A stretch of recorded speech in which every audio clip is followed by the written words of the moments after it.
வணக்கம் டீச்சர்ஸ், இது முதுகலை தமிழாசிரியர்களுக்கான பதிவுங்க. அழகு 1ல் இதுவரைக்கும் நம்ம சேனலில் கொடுக்காத வினாத்தாளை நம்ம கொடுக்குறோம். இந்த வினாத்தாள் 4th பேட்ச் டெஸ்ட் பேட்ச் போயிட்டுருக்குது இல்லைங்களா நம்ம இன்ஸ்டியூஷனில்.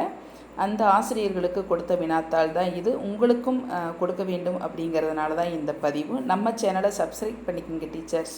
லைக்ஸ் கொடுங்க. அதுதான் உங்கள்கிட்ட ஒன்று தான் நாங்கள் விரும்பி கேட்குறது. லைக்ஸ் கொடுங்க. அப்போ தான் எங்களுக்கு ஒரு மோட்டிவேஷனாக இருக்கும். நீங்கள் லைக்ஸ் கொடுக்கும் பொழுது நீங்கள் விரும்பி நன்றாக படித்து கொண்டிருக்கின்றீர்கள் நம்ம சேனலில் அப்படிங்கிற ஒரு நம்பிக்கை எங்களுக்கு ஏற்படும். இத்தனை வினா விடை குறிப்புகள் உங்களுக்கு கொடுக்குறோம். நீங்கள் லைக்ஸ் கொடுத்துட்டு எங்களுடைய பதிவுகளை நீங்கள் பாருங்கள்.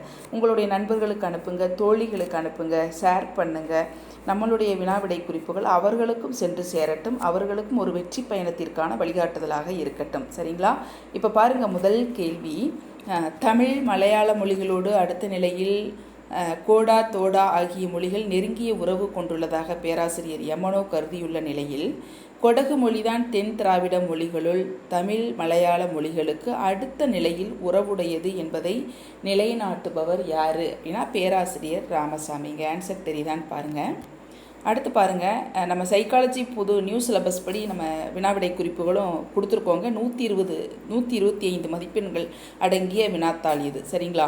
அடுத்து இரண்டாவது கேள்வி. 1798ஆம் ஆண்டில் பேராசிரியர் ராபர்ட் என்பவரால் தனி மொழி என்று சுட்டிக்காட்டப்பட்ட மொழி எது? 1798ஆம் ஆண்டு தனி மொழி என்று சுட்டிக்காட்டப்பட்ட மொழி எதுனா துளு மொழி. அடுத்து பாருங்கள், தென் திராவிட மொழிகளில் ஒளி துணை உயிர் ஒளி என அழைக்கப்படும் எழுத்து எது? தெளிவாக புரிஞ்சுக்கங்க. இந்த வினாவிடை குறிப்புகள் ரொம்ப பயனுள்ளதாக இருக்கும். அகத்தியலிங்கம் நூலில் இருந்தும் நம்ம மூவாவினுடைய நூல்களில் இருந்தும் சக்திவேல் நூலில் இருந்தும் தான் நம்ம எடுத்திருக்கோம். சரிங்களா? நான்காவது கேள்வி. உடம்படு மெய்யின்றி எழுதும் மரபினை புலப்படுத்தும் நூல் எது? அதாவது யகர வகர உடம்படு மெய் இருக்கு இல்லைங்களா?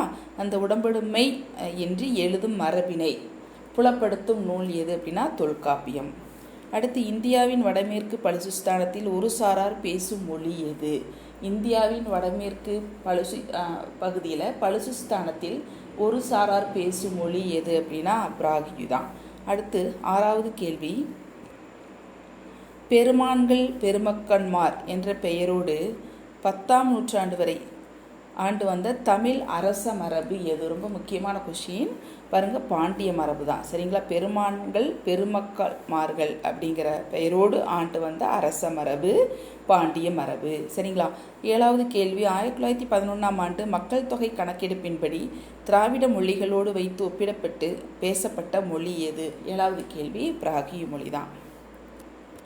அடுத்து எட்டாவது கேள்வி. பழைய ஈப்ரூ மொழியில் உள்ள துஹி, இது கொஷினும் கேட்டுட்டாங்க. துஹி மயில் இறகுன்னு சொல்லுவாங்க என்னும் சொல் தோகை என்னும் தமிழ் சொல்லின் தெரிவு என்பதைப் போல் அகலத் என்னும் ஈப்ரு மொழிச்சொல் எம்மொழி சொல்லின் தெரிவாக விளங்குகிறது. நல்லா கவனிங்க. அகலத் என்னும் சொல் எம்மொழி சொல்லின் தெரிவாக அகில். அதான் அகில் வாசனை திரவியம், வாசனை அதுவும் சந்தன மரம் மாதிரி தான். 9வது கேள்வி. பின்னத்தை இம்மி என்றும், சரியாக கேள்வியை புரிந்து கொள்ள வேண்டும் நீங்கள். பின்னத்தை இம்மி என்றும், அதில் 7ல் ஒரு பங்கை அணு என்றும், அதில் 11ல் ஒரு பங்கை மும்மி என்றும், அதில் ஒரு பங்கை குணம் என்றும் குறித்து கணக்கிட்டு வந்தவர்கள் யார்? 9வது கேள்வி தமிழர்கள் தான். சுத்தமான தூய தமிழ் சொல். அடுத்து கிமு 3ஆம் நூற்றாண்டிலேயே தமிழுக்கு உரிய எழுத்துகளின் வடிவத்தை பற்றிய குறிப்புகள் காணப்படும் நூல். 10வது கேள்வி தொல்காப்பியர். அடுத்து 11வது கேள்வி. வட்டெழுத்தை ஒட்டி வளர்ந்த எழுத்து என்று சொல்லப்படும் எழுத்து எது? 11வது கேள்வி பிராமி எழுத்து. அடுத்து 5 எழுத்தால் ஒருபடையும் ஆம் என்று அறையவும் நாணுவர் அறிவுடையோரே. இது வடமொழியில் இல்லாத இந்த தமிழ் எழுத்துக்கள் ஏ ஓ ர ந லா தமிழ் மொழியில் மட்டுமே இருப்பதால் தமிழ் ஒரு மொழி என்ற பெருமை கொண்டாட முடியுமா என்று இப்பாடல் வழி நின்று சூத்திரம் இயற்றி கேலி பேசியவர், அதாவது தமிழை கேலி பேசியவர், வடமொழிதான் பெரிதென்று தமிழை கேலி பேசியவர் யார் அப்படின்னா சுவாமிநாத தேசிகர். சரிங்களா? அடுத்து 13. தமிழில் நெடுங்காலமாய் இருந்து வந்த அடிப்படை சொற்கள். 13வது கேள்வி. நீர் மீன் அப்படிங்கிறதா ரொம்ப காலமாக வந்த பழங்காலத்திலிருந்தே நடைமுறையில் வந்த அடிப்படை சொற்கள். 14வது கேள்வி. வடசொற் பெயரான விருத்தாசலம் என்னும் ஊரின் பழைய தமிழ் பெயர் எது? 14வது கேள்வி பாருங்க. முதுகுன்றம். விருத்தாசலம் என்னும் ஊரின் பெயர் பழைய தமிழ் பெயர் முதுகுன்றம். தமிழ் சொற்களின் அடுத்து 15வது கேள்வி. தமிழ் சொற்களின் மணிப்பிரவாள நடையை பரப்புவதற்காக வடமொழி படித்த சைவ வைணவ அறிஞர்கள் எந்த எழுத்தை பயன்படுத்தினார்கள்? 15வது கேள்வி. கிரந்த எழுத்தை பயன்படுத்தினார்கள். அடுத்து 15வது கேள்வி. 16. பல்வேறு திராவிட மொழிகளில் காணப்படும் இசை ஒலி சொற்களையும் அவற்றிற்கு ஈடாக உள்ள தமிழ் சொற்களையும் எடுத்து ஆராய்ந்து முடிவில் தொல் திராவிட மொழியின் இசை வல்லொலிகள் இல்லை என குறிப்பிட்டவர் யார் அப்படின்னா பரோ. அடுத்து 17வது கேள்விங்க. எந்த விதிப்படி தமிழின் பல அடிச்சொற்களின் ஒலியன்கள் தெலுங்கு மொழி வடிவம் மாற்றியமைவதை காணலாம்? 17வது கேள்வி. ஒலி இடம்பெயர்தல். மாற்றினாலே ஒலி இடம்பெயர்தல் தான். 18. திராவிட மொழிகளில் ஒன்றான கேரள நாட்டை கெரபத்தாஸ் என்று குறிப்பிட்டவர் யார்? தாளமி தான் கெரபத்தாஸ் அப்படின்னு குறிப்பிட்டிருக்காரு. சரிங்களா. 19வது கேள்வி. கேரள பாணினியம் என்ற நூலை எழுதியவர் ராஜராஜவர்மா. 20வது கேள்வி. தவறான தொடரை தேர்க. தமிழெண் கிளவி பாட்டிய நூல் தமிழ் கூறு நல்லுலகம்னு சொல்கிறது எது? தொல்காப்பியம். தமிழ் தலைமயங்கிய புறப்பாடல்னு சொல்கிறது எது? தமிழ் கெழு கூடல் அப்படின்னு சொல்கிறது எது? 20வது கேள்வி. சரியானவற்றை தவறானவற்றை தேர்க அப்படின்னா தமிழெண் கிளவி பாட்டிய நூல் தான் சொல்லுது அப்படிங்கிறதா தவறான ஆன்சர். அடுத்து கன்னட மொழியில் ஒலியன்கள் பற்றி ஆய்வு செய்தவர் யாருன்னா பிலிகிரி, H.S. பிலிகிரி. அடுத்து 22வது கேள்வி. பழந்தமிழ் சொற்களில் ஞகரத்தின் பின்னர் வரும் எந்த எழுத்து சகரத்தின் மாற்றொலியாக விளங்குகிறது? 22 ஜா. அடுத்து பாருங்க, தவறானவற்றை தேர்க. கோண்டி, கோண்டா, கூவி, கோலாமி இதெல்லாம் எழுத்துக்கள் எவ்வாறு உச்சரிக்கப்படுகிறது அப்படின்னா லாஸ்ட்டு தான் கோலாமி. இதுதான் தவறானது. அடுத்து விளக்கம் சொன்னால் டைம் ஆயிருங்க. 24வது கேள்வி. ரஷ்ய நாட்டில் திராவிட மொழிப்படிப்புக்கு வித்திட்டதோடு மட்டுமல்லாமல் திராவிட மொழிகளுக்கு உராலி மொழிகளுக்கும் இடையே மிகுந்த தொடர்புண்டு என்று திராவிட மொழியினர் ஐரோப்பா கண்டத்தை ஒட்டிய பகுதியிலிருந்து இங்கு குடியேறி இருக்கலாம் என்றும் 1961ஆம் ஆண்டு தாம் எழுதிய ஆய்வுக் கட்டுரை ஒன்றில் குறிப்பிட்டார். 24வது கேள்வி. யாருன்னா ஆந்திரனோ. இவர் தான் குறிப்பிட்டிருக்காருங்க. அடுத்து சங்க நூல்களில் யான் என்ற சொல் தன்மை ஒருமை குறிக்க சங்கமருவிய இந்த நூலில்தான் முதலில் நான் என்ற சொல் வருகிறது. அப்போ முதலில் நான் என்ற சொல் வந்தது எந்த நூல் அப்படின்னா பரிபாடலுங்க. 26. தடையொலிகளின் ஒலிப்புடைமை எத்தனை வகைப்படும்? 26வது கொஸ்டின் 2 வகைப்படும். அன்பல் உரப்பொலி எது அப்படின்னா ரா. அடுத்து 28. கோடர் பொருள் வேற்றுமை என்றும் நோக்கப்பொருளில் வரும் வேற்றுமை என்றும் அழைக்கப்பெறுவது எதுனா 4ஆம் வேற்றுமை தான், கோடல் கொள்ளுதல். அடுத்து முன் பழந்தமிழ் நூல்கள் பின் பழந்தமிழ் நூல்கள் எல்லாம் இருக்கு இல்லைங்களா? தமிழ் பிராமி கல்வெட்டுக்கள்லாம் முன் பழந்தமிழ் நூல்கள். சரிங்களா, பழமையான தமிழ் நூல்கள். 30வது கேள்வி.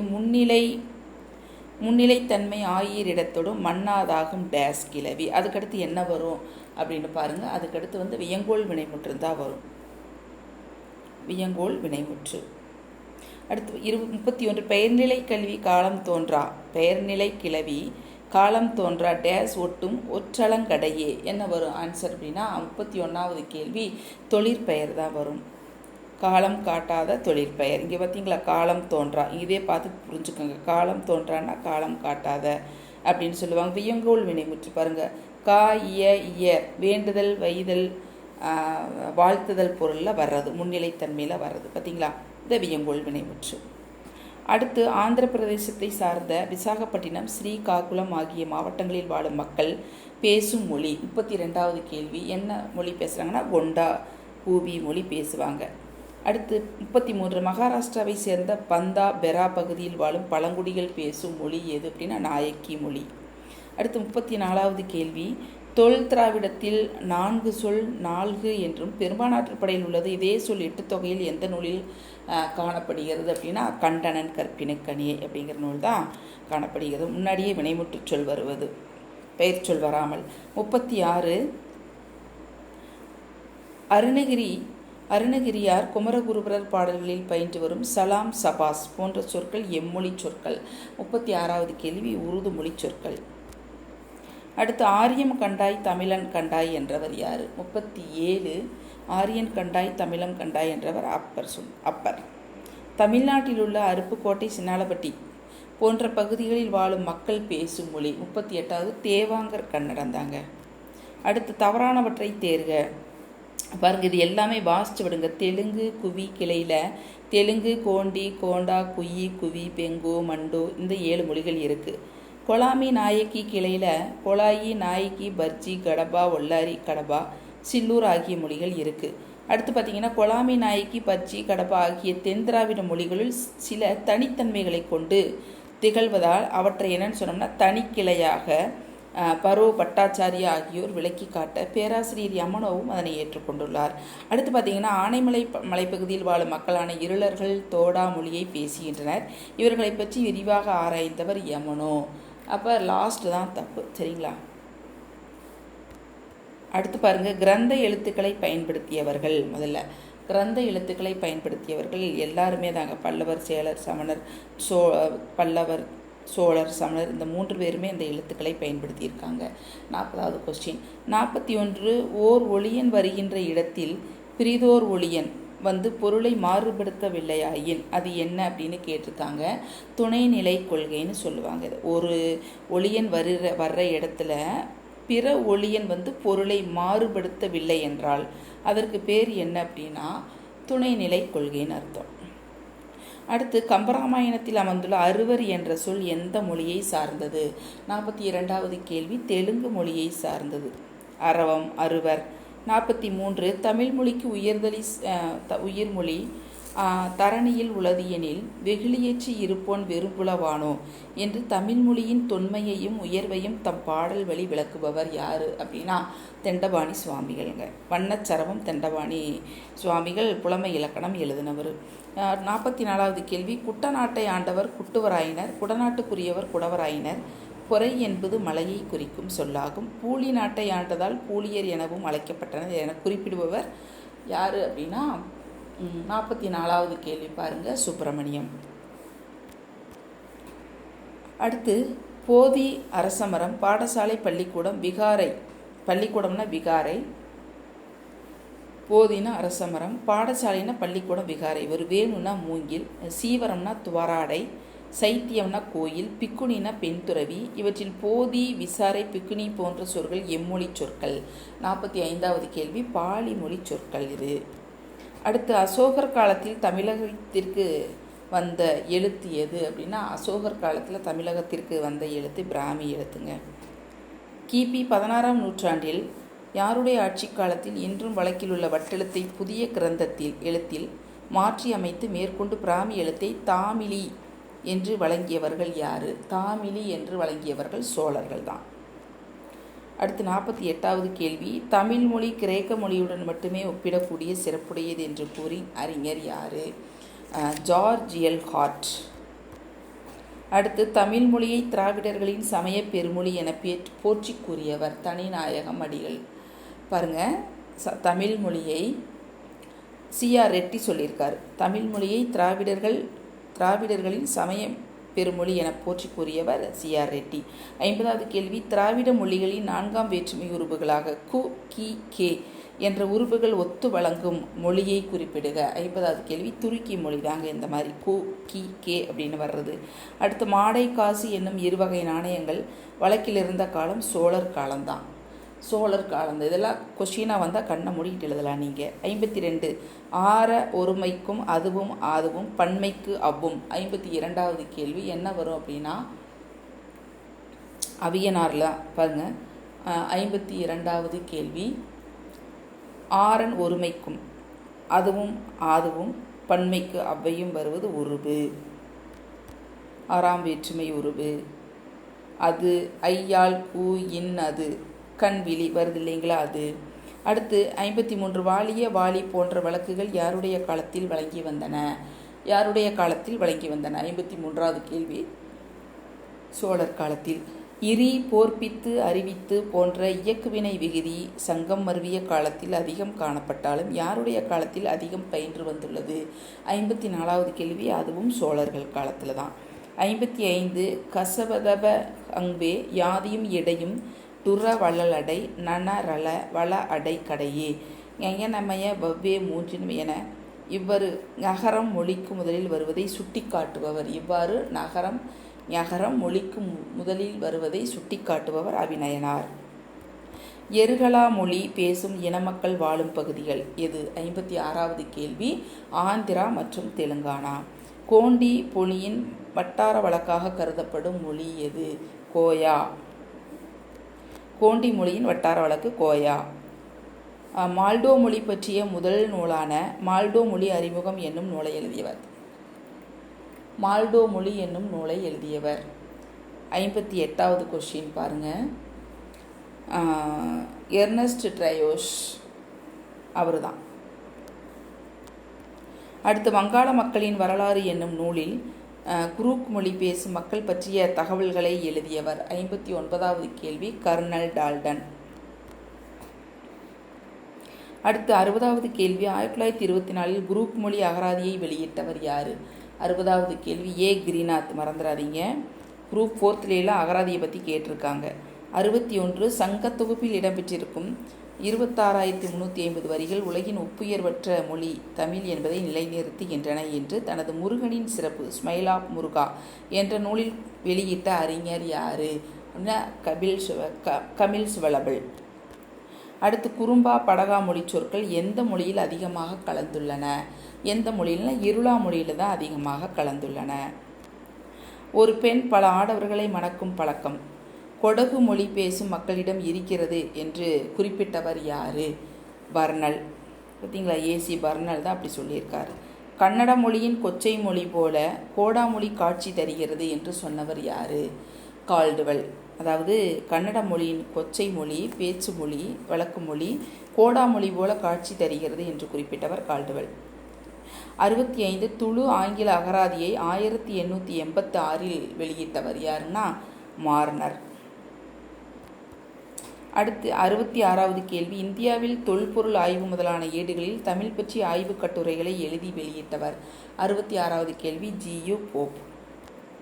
அடுத்து பாருங்கள் 67 உருவாக்க இலக்கணம் உருவமற்ற இலக்கணம் என்னும் மார்ச் இலக்கண ஆராய்ச்சி மரபை தொடங்கி வைத்தவர் நோம் சோம்ஸ்கி. அடுத்து 68வது கேள்வி. சரியா தவறா கூற்றை ஆராய்க. கூற்று 1 கிபி 5ஆம் நூற்றாண்டைச் சேர்ந்த சிங்கள மொழி மகாவம்சத்தில் தமிழனை என்ற சொல் உள்ளது. கூற்று 2 கிபி 2ஆம் நூற்றாண்டைச் சேர்ந்த பதஞ்சலி முனிவரும் காஞ்சி என்ற தென்னிந்திய சொற்களை குறிப்பிடுகிறார். காஞ்சி என்ற தென்னிந்திய சொற்களில் குறிப்பிடுகிறார். இது சரியா தவறா அப்படின்னு தான் கேட்டிருக்காங்க. கூற்று 2மே சரிதாங்க. அடுத்து 90 900 என்ற எண்ணுப்பெயர் வடிவங்கள் தமிழிலும் வேறு எந்த மொழியில் மட்டுமே உள்ளது?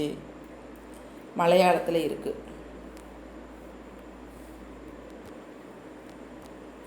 அடுத்து பாருங்கள் 70 கூற்று காரணம் ஆய்க. கூற்று 8 என்னும் எண்ணுப்பெயரை குறிக்க கன்னடத்தில் எண்டு என்பதும் ஏனைய திராவிட மொழிகளில் 8 என்பதும் பயன்படுத்தப்பட்டு வழங்கி வருகின்றன. காரணம் தொன்மொழியின் வடிவம் எண்டு என்றிருந்து டகரம் கெட்டு எண்டு என கன்னட மொழியில் வழங்கியிருக்க வேண்டும். தமிழ், மலையாளம், கோத்தா, தோடா, கொடகு ஆகிய மொழிகளில் 8 என்ற வடிவம் தோன்றியிருக்க வேண்டும். இதை தெளிவாக நல்லா படிச்சுக்கோங்க. கூற்று காரணம் இரண்டும் சரி. அடுத்து பழந்தமிழில் குவ போன்ற எதிர்கால விகுதி செய்குவ, போகுவ, வருகுவன்லாம் இருக்கு இல்லைங்களா? எதிர்கால விகுதி வருவது போன்ற உண்குவேன், செய்குவேன் போன்ற சொற்கள் எந்த மொழியில் காணப்படுகிறது? எந்த மொழியில் அப்படின்னா கோத்தா மொழியில் காணப்படுகிறது. 72வது கேள்வி பாருங்கள். பொறுத்துக. எருகலா மொழி, மால்டோ மொழி, ஓராவான், பிராகி இதெல்லாம் பாருங்கள். கரெக்டாக ஆப்ஷன்ஸ் உங்களுக்கு ஃபஸ்ட்டு இந்த 2வது ஆப்ஷன். அதாவது எருகலா மொழி அப்படிங்கிறது ஆந்திரா தெலுங்கானாவில் பேசப்படுகிறது. மால்டோ மொழி பீகார், மேற்கு வங்கம். ஒரோவன் கூர்க்கு மொழி அசாம், மத்திய பிரதேசம். பிராகி ஆந்திரா. பிராகி பலுச்சிஸ்தானத்தில் பேசப்படுகிறது. 73வது கேள்வி. இவற்றில் செமிட்டிக் இன மொழிகளை தேர்க. 73வது கொஸ்டின் பாருங்கள். இதுதான் செமிட்டிக் இனம். யூதம், ஹூப்ரு, பினீசியம் இதெல்லாமே செமிட்டிக் மொழி. யூதம், ஹூப்ரு, பினீசியம், அரபி, எகிப்து, அபிசீனியம், எபிரேயம், எத்தியோப்பியம் இதுதான் செமிட்டிக் இன மொழிகள். சரிங்களா? 74 சொற்கோவைகளை ஒப்பிட்டு ஆராயும் மொழியாராய்ச்சி போலியானது என்றும் உண்மையை முதலில் தெளிவாக்கியவர் யார்? 74வது கொஸ்டின் வந்து ராஸ்மஸ் ராஸ்க். அடுத்து சந்தாலி மொழியில் உள்ள இலக்கியங்கள் பெரும்பாலும் எந்த எழுத்துக்களில் அச்சிடப்பட்டுள்ளன? 75வது கேள்வி ரோமன் எழுத்துக்களில் அச்சிடப்பட்டுள்ளன. நின் குன்றத்து எழுதலில் அம்பலம் காமவேல் அம்பின் தொழில் வீற்றிருந்த நகர். இந்த பாடல் வரியில் ஓவியங்கள் தான் எழுத்துகள் என்று கூறும் நூல் எது? இந்த கொஸ்டினும் கேட்டிருக்காங்க பாருங்கள். வட்டெழுத்து, பிராமி எழுத்து இதெல்லாமே வட்டெழுத்தெல்லாம் கேட்டிருக்காங்க. ஓவிய எழுத்தெல்லாம் வந்து குரூப் 4ல் கேட்டிருக்காங்க. 76வது கேள்வி பரிபாடல். அடுத்து ஜப்பானிய மொழியின் மூலமொழி தமிழே என்றவர். 77வது கேள்வி பல ஆராய்ச்சிகள் செய்து ஜப்பான் அறிவியலறிஞர் தமிழறிஞர் சுகமோகனோ சொல்லியிருக்கார், மொழியியலறிஞர். தென் திராவிட மொழிகளில் காண கிடைக்கும் எதிர்கால இடைநிலையான வகரத்திற்கு நிகரான இடைநிலையை எந்த மொழியில் காணலாம்? 78வது கேள்வி வந்து உக்ரிய மொழியில் காணலாம்.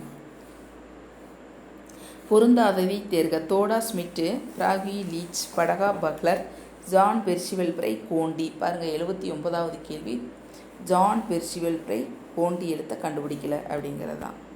அடுத்து தவறானவற்றை தேர்க. பர்ஜி கென்னு, கொடகு தெலுங்கு கன்று, குரூக்கில் கண்ணுன்னு சொல்லுவோம், தோடாவில் கொன் அப்படின்னு சொல்லுவோம். அதாவது சொல் பொருள் மாற்றம் எந்தெந்த மொழிகளில் எப்படி உச்சரிக்கப்படுகிறது அப்படிங்கிறது தான். 80வது கேள்வி பாருங்கள் குரூக்கு கண், இதுதான் தப்பு, 3 சொல்லினா வரணும். அடுத்து பாருங்கள் லத்தீன் செர்மன் முதலான மொழிகளில் எழுவாய் பயனிலை முதலியவை வாக்கியத்தில் கண்ட இடமெல்லாம் காணப்படும் முறையினை சொற்களின் ஒளிப்பாட்டம் என்றவர். கண்ட இடங்கள்லாம் வாக்கிய அமைப்பு கோர்வையாக வரும் பொழுது அதை என்ன அப்படிங்கிறாரு? சொற்களின் ஒளிப்பாட்டம் அப்படின்னு சொல்கிறாரு. இப்போ சொன்னவர் யார் அப்படின்னா எஸ்பர்சன் தான் சொல்லியிருக்காருங்க. சரியா தவறா கூற்றை தேய்க. கல்வெட்டுகளில் உடம்பிடுமை இல்லா எழுத்துக்கள் தான் உள்ளது. வடமொழியை ஒற்றி இலக்கணம் எழுதப்பட்ட நூல்கள் வீரசோழியம், பிரயோக விவேகம். அடுத்து பார்த்தீங்கன்னா 3வது மலையாளத்தில் முதல் இலக்கியமான ராமசரிதம் தமிழ் ஒளியாளாகிய தமிழ் இலக்கியம் போலவே உள்ளதுங்கிறாரு. அடுத்து ஆனைமலை பகுதியில் வாழும் இருளர்கள் வட்டக்காட இருளர்கள் என்று அழைக்கப்படுகின்றனர். கூற்று 4 சரி. அப்போ கூற்று எது கரெக்டு அப்படின்னு பார்த்தா 82வது கேள்வி கூற்று 4மே சரி. நல்லா படிச்சுக்கோங்க, கூற்று 4மே சரி. சரிங்களா? அடுத்து 83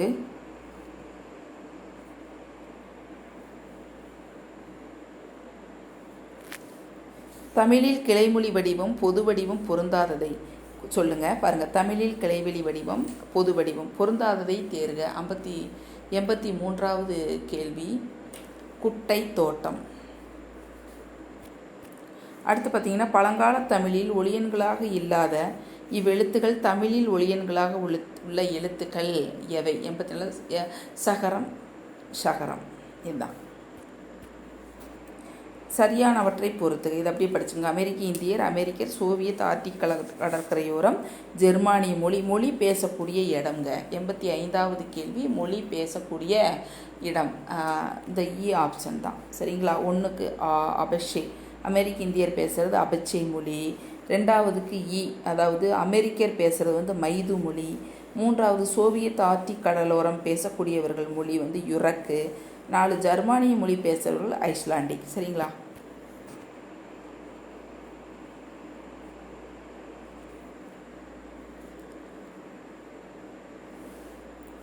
தமிழில் இரு வீடுகள் என இரு சொற்களில் கூறுவதை கவளி என்ற ஒரே சொல்லால் கூறுபவர்கள். 86வது கேள்வி ஓகுல் மொழியினர், உராலிக்கினம் அதுவும். அடுத்து 87 தமிழகத்தின் தென்எல்லை பகுதியான பத்மநாபபுரம் பகுதியில் வாழும் மலைவேடன் எனப்படும் பழங்குடி மக்கள் தந்தையை அந்தை என்றும் பெரியப்பாவை வழியந்தை என்றும் அழைப்பதைக் கண்டு கூறியவர் யார்? 57வது கொஸ்டின் பேராசிரியர் அனந்தகிருஷ்ணன் தான் சொல்லியிருக்கார். இத்தாலிய நாட்டின் டைபர் ஆற்றங்கரையில் வாழ்ந்த லேட்டிய மக்கள் பேசிய மொழி. 28வது கேள்வி லத்தீன் தான். வேட்டிய மக்கள். லேட்டியனாலே லத்தீன் தான் வரும், சரிங்களா, மறந்துடாதீங்க. அரேபிய மொழி எம்மொழியை குடும்பத்தை சார்ந்து செம்மொழியாக திகழ்கிறது. 89 செமிட்டிக் என மொழி தான் அரேபிய மொழி. இம்மொழி பாருங்கள். 90வது கேள்வி, இம்மொழியை எபிரேய மொழி என்றும் அழைக்கிறார்கள். 90வது கேள்வி வந்து ஹீப்ரு மொழியை எபிரேய மொழின்னு சொல்லுவாங்க. ஒத்தக்கல் மந்து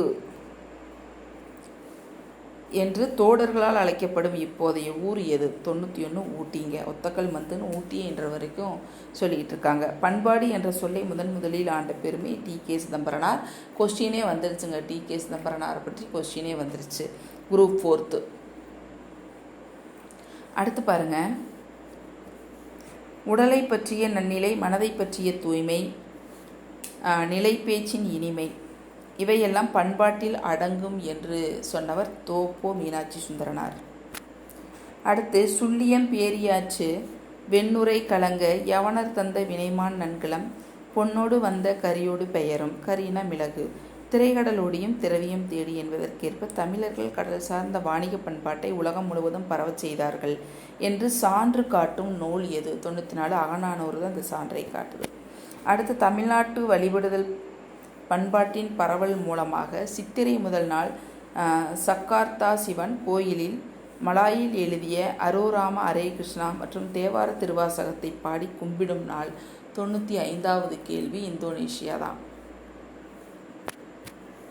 அடுத்து பாருங்க, புராதன பொருள்களின் காலத்தை அறிவியல் முறைப்படி அறியவும் மனித கலாச்சாரத்தின் பரிணாம வளர்ச்சியை காலத்தின் அடிப்படையில் கணக்கிடவும் 1949 கார்பன் ரேடியோவை கண்டுபிடித்தவர் யார்?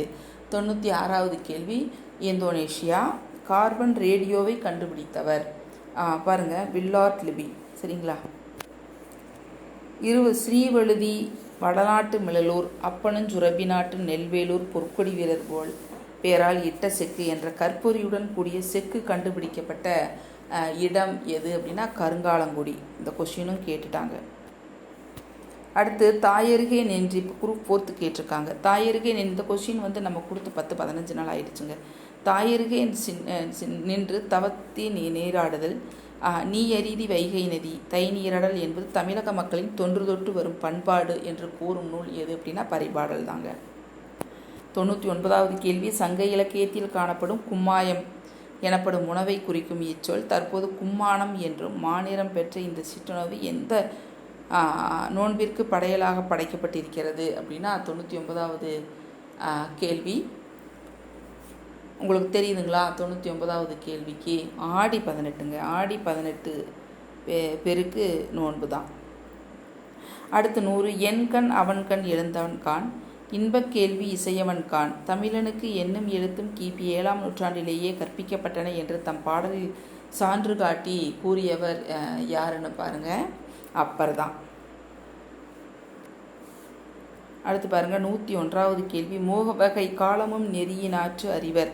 மூவகை காலத்தையும் உலகத்திற்கு சொன்னவர், மூவகை காலத்தையும் உறவிற்கு சொன்னவர் தொல்காப்பியம், உலகிற்கு சொன்னவர். 102, குன்று குயிற்றன்ன அந்தனர் பள்ளியும் என்று மதுரையில் இருந்த அந்தனர் பள்ளி குன்றினை குடைந்து அமைத்தார் போல பெரிதாக இருந்தது என்று போற்றும் விதமாக தமிழர்களின் கட்டடக்கலைக்கு சான்றாக உள்ள பாடல் இடம்பெற்ற நூல் மதுரை காஞ்சிங்க.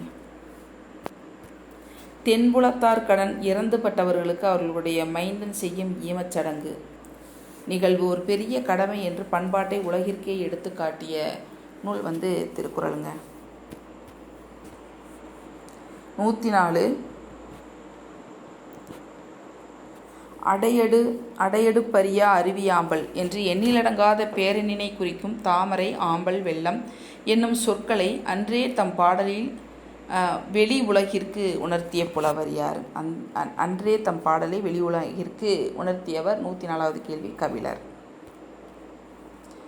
அகழாய்வு செய்யப்பட்ட இடமான கொடுமணலில் தமிழ் பிராமி எழுத்துக்கள் பொறிக்கப்பட்ட மண்பாண்டங்கள் கிடைக்கப்பட்டன. தற்போது கொடுமணல் என்னும் ஊர் கொடுமணம் என்னும் பெயராக சங்க இலக்கியத்தில் எந்த நூலில் இடம்பெற்றுள்ளது? 105வது கேள்வி பதிற்றுப்பத்தில் அடங்கியுள்ளது இந்த கருத்துக்கள். தமிழகம் தெற்காசிய நாடுகளில் நாகரீக தொட்டி என்று புகழாரம் சூட்டுபவர் வந்து நாகரீக தொட்டி. 106வது கேள்வி அலெக்சாண்டர் ரீ. 107 துவரன், குவரன், ஆதன், ஆதன் உள்ளிட்ட பெயர்களும் முழுமையடையாத எழுத்துக்களும் கிடைக்கப்பெற்ற ஊர் எது? நான் கீழடியில் தான் கிடச்சிருக்குதுங்க.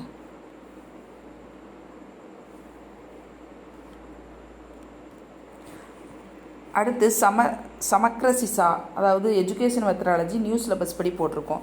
சமக்ரசிசாவின் 5வது இலக்கு என்ன? 10 இலக்குக்கு பக்கமாக இருக்குது. இதில் 5வது இலக்கு என்னென்னா கல்வியை டிஜிட்டல் முறையில் மாற்று முறை செய்ய வேண்டும் அப்படிங்கிறது தான். அட்வான்ஸ் டெக்னாலஜியெல்லாம் ஸ்டூடெண்ட்டுக்கு சொல்லிக் கொடுக்கணும் அப்படிங்கிறது தான். 198 அதாவது 109ங்க. சமக்ரசிசா கண்காணிக்கப்படும் சில முக்கிய குறிகாட்டிகள் பாருங்கள். நிதி ஒதுக்கீடு குறைத்தல். சமக்ரசிசாவின் டிபிஆர் என்பது என்ன?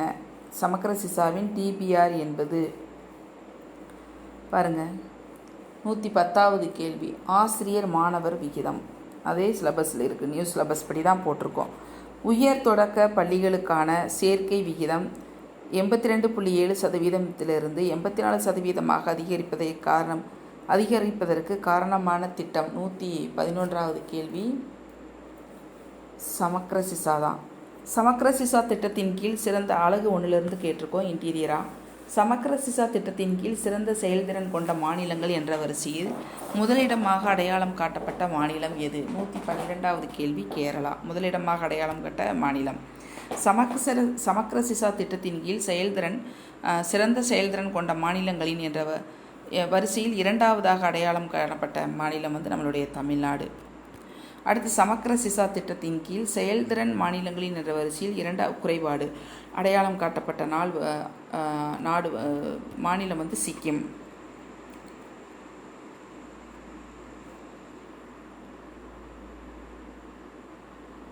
அடுத்து 115 இந்திய கல்வித்துறையில் 50% பொறுப்புகள் இந்தியரிடம் ஒப்படைக்கப்பட்ட ஆண்டு 1919ங்க. சிப்பாய் கழகம் தோன்றிய போதே 1800 தான் சிப்பாய் கழகம் தோன்றியது. அதுக்கு பின்னாடி தான் இது. மொத்த கல்வி செலவில் எத்தனை சதவீதம் தொடக்க கல்விக்காக செலவிடப்படுகிறது? மொத்தம் 49.97%. சமக்ரசிசா அபியான் தொடங்கப்பட்ட ஆண்டு, எஸ்எஸ்ஏ திட்டம் தொடங்கப்பட்ட ஆண்டு எது அப்படின்னா 2018. 6 to 14 வயதுக்குட்பட்ட அனைத்து குழந்தைகளுக்கும் உலகளாவிய தொடக்க கல்வியை வழங்குவதற்காக எஸ்எஸ்ஏ தொடங்கப்பட்ட ஆண்டு பாருங்க 2001 தான். அடுத்து இடைநிலை கல்விக்கான அணுகலையும் தரத்தையும் மேம்படுத்துவதற்காக RMSA எந்த ஆண்டு தொடங்கப்பட்டது? 119வது கேள்வி 2009. தொடக்க கல்வியில் பாலின இடைவெளியை நிவர்த்தி செய்வதற்காக 2008ஆம் ஆண்டு தொடங்கப்பட்ட திட்டம் எது? 120வது கேள்வி தேசிய பெண்கள் கல்வி திட்டம், தேசிய தொடக்க பெண் கல்வி திட்டம். சரிங்களா? 121வது கேள்வி 2ஆம் நிலை மாற்றுத்திறனாளிகளுக்கான உள்ளடக்கிய இலவச கல்வியும் கற்பித்தல் உபகரணங்களையும் எந்த வயது வரை அரசு இலவசமாக வழங்குகிறது? 121வது கொஸ்டின் 14 to 18 வயது உடையவர்களுக்கு இலவசமாக வழங்குகிறது. 122 இலவச மற்றும் கட்டாய கல்வி உரிமை சட்டம் RTE எந்த ஆண்டு முதல் அமலுக்கு வந்தது? 122வது கேள்வி எந்த ஆண்டு முதல் அமலுக்கு வந்ததுன்னா ஏப்ரல் 1, 2010 அமலுக்கு வந்தது. தனியார் பள்ளிகளில் நலிவடைந்த பள்ளிகளில் எத்தனை சதவீத இடஒதுக்கீடு RTக்கு வழங்கப்படுகிறதுனா 25% தாங்க. எளிமையான கேள்வி. 124 ஒவ்வொரு குழந்தைக்கும் சில அத்தியாவசிய விதிமுறைகள் மற்றும் தரநிலைகளை பூர்த்தி செய்யும் ஒரு முறையான பள்ளியில் திருப்திகரமான மற்றும் சமமான உறவு தரமான முழு நேர தொடக்க கல்விக்கு உரிமை அளிப்பது எந்த திட்டம் அப்படிங்கிறத இப்போ நம்ம பார்க்கணும். 124வது கேள்வி SSA திட்டம்தான். 125வது கேள்விங்க முறைசாரா கல்வி என்ற வார்த்தையும் அதன் உலகளாவிய அங்கீகாரமும் எந்த ஆண்டில் உருவானது? அங்கீகாரம் பெற்றது 1960. இது வரைக்கும் நம்ம 165 கொஸ்டின்ஸ் கொடுத்துருக்கோங்க. ரொம்ப பயனுள்ள பதிவு இது. நம்ம சேனலை சப்ஸ்கிரைப் பண்ணிக்கோங்க டீச்சர்ஸ். சப்ஸ்கிரைப் பண்ணிவிட்டு லைக்ஸ் கொடுங்க, உங்களுடைய நண்பர்களுக்கும் தோழிகளுக்கும் அனுப்புங்க. வாழ்த்துக்கள். நாங்கள் திரும்ப அதை தாங்க சொல்லுவோம். லைக்ஸ் கொடுத்தீங்கனாலே எங்களுக்கு ஒரு மகிழ்வு. உங்களுக்கு இந்த கேள்வி பதில்கள் உங்களுக்கு உண்மையிலேயே நன்றாக இருக்கிறது அப்படின்னு நீங்கள் நினச்சிங்கன்னா கமெண்ட்டில் ஒரு பதிவு கொடுங்க, அதை நாங்கள் படித்து பார்த்துக்குறோம். சரிங்களா? படிங்க. வெற்றிக்கு கண்டிப்பாக வழிமுறையை இந்த வினாத்தாள் தேடித்தரும் அப்படிங்கிறதுல உறுதியாக நாம் கூறலாம். டெஸ்ட் பேட்சில் ஜாயின் பண்ணுறவங்க பண்ணிக்கலாங்க. இதுவரைக்கும் பதிவாகாத இந்த வினாவிடை குறிப்புகளை உங்களுக்காக நாங்கள் கொடுக்குறோம். நன்றி, வணக்கம். கான்டாக்ட் நம்பர் கொடுத்துருப்போம், கூப்பிடுங்க, நாங்கள் பதில் சொல்கிறோம். சரிங்களா? நன்றி.